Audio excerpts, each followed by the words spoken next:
sudah terdaftar di squad yang ada di kita. Dari 50 pemain yang kita daftarin, namanya itu sudah ada. Jadi sudah dulu ya Pak? Sudah. Semuanya alhamdulillah sudah melaporkan dan sudah dikoordinasikan. Saya bicara bahwa kita tetap terbuka, tapi kita tidak mau tentu istilahnya memaksakan, karena tadi yang teman-teman sudah tanya, Justin mendarat langsung main, Nathan ya datang langsung main. Artinya apa? Tidak ada pemaksaan. Mereka langsung main dengan resiko cedera, tapi mereka yang mau ambil-ambil. Nah itu yang kita harapkan, dan silakan cek para pemain yang ada di tim nasional ini ya, jangan ada stigma pemain bayar, bahwa mereka semua memang tadi mau bela merah ya, bisa disaksikan di aktivitas ya.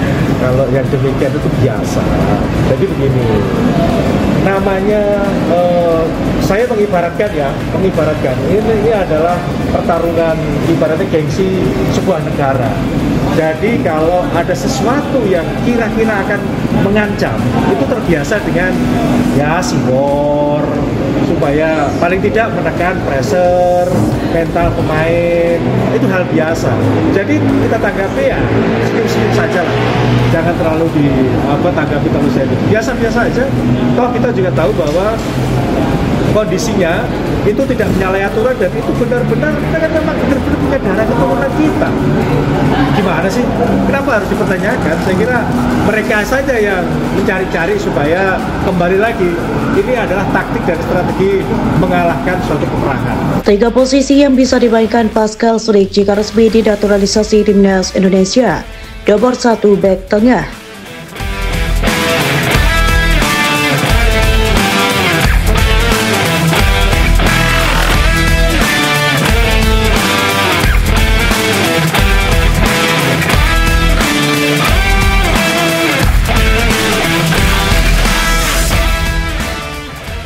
Tapi paling tidak di situ kita perlu 5 pemain tengah lah, paling tidak.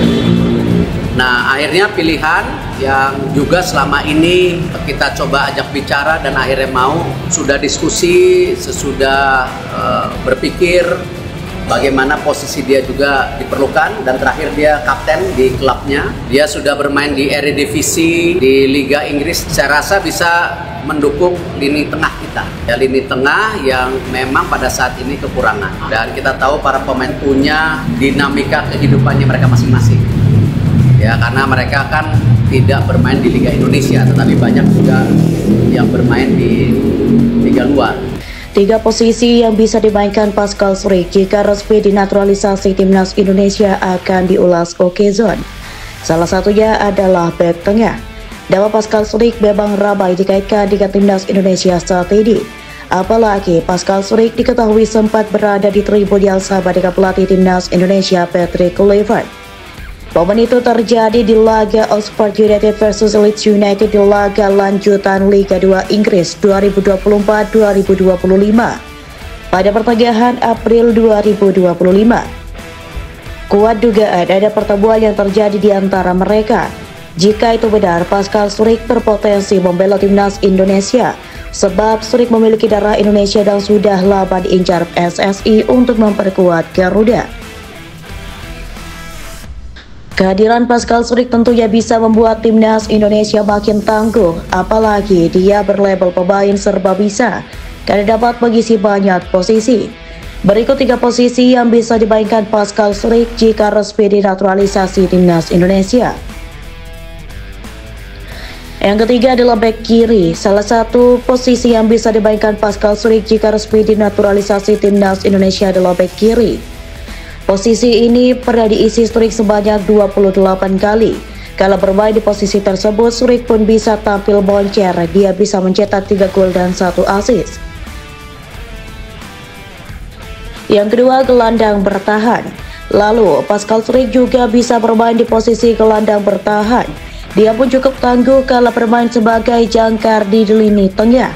Alhasil, Surik pernah mengisi posisi gelandang bertahan dalam 18 pertandingan.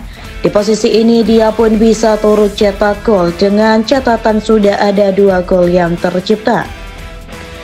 Yang pertama, back tengah. Terakhir ada back tengah. Posisi ini paling sering dimainkan oleh Pascal Struijk. Total dia sudah tampil di posisi back tengah hingga 128 pertandingan. Tak hanya cakap menjaga lini pertahanan, Pascal Struijk juga bisa bantu cetak gol kala bermain di posisi ini. Dia mencatatkan 16 gol dan 3 assist kala bermain di posisi tersebut.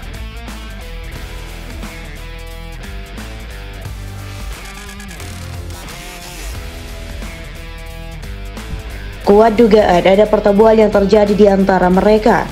Jika itu benar, Pascal Struijk berpotensi membela timnas Indonesia sebab Struijk memiliki darah Indonesia dan sudah lama diincar PSSI untuk memperkuat Garuda.